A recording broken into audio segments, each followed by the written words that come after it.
What's up, y'all? It's Middleman TV in the building. Today we got to talk about how, according to Eddie Hearn, a $1.5 million offer was sent out to Brian Norman Jr. and his team to fight Jaron Boots Ennis in Philadelphia, Pennsylvania for the IBF and the WBO titles, but it was turned down by Brian Norman Jr. and his team.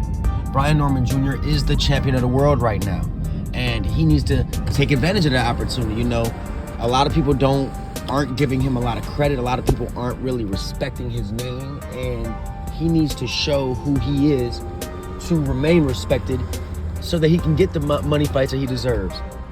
When you go into a guy's hometown and fight him in his hometown and everything favors that guy, you want to get paid a lot of money.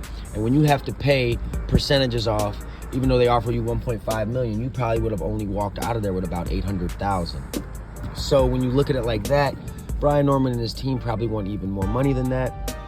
So we got to start asking ourselves, does Jaron Boots Ennis truly want that fight? Because we got to now ask ourselves, Brian Norman Jr. would by far be the hardest fighter on Jaron Boots Ennis' resume. I mean, at the end of the day, you know, he's fought in Sergey Lipinets, he's fought in Thomas Delorme, Custio Clayton, and Roman Villa, and David Avenesian. None of those guys are world beaters, in my opinion. Those are, you know, solid wins.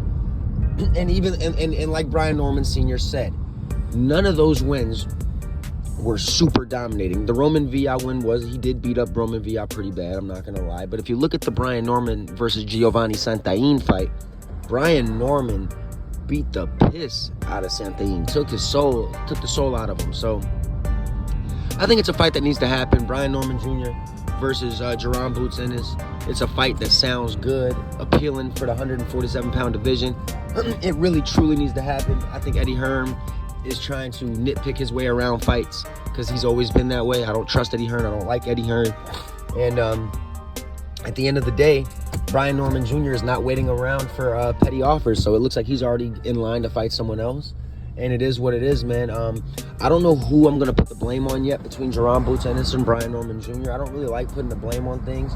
But it does seem to me that there's a lot of smoke and mirrors going on, and that Eddie Hearn is not completely being 100 about the offer and stuff like that. So it makes me think that, you know, he's definitely trying to protect Boots to a degree, trying to favor Boots in every way he can, you know, put it to his advantage, and kind of treat Brian Norman like the G side, you know, treat him like an Avenesian, just there for a paycheck.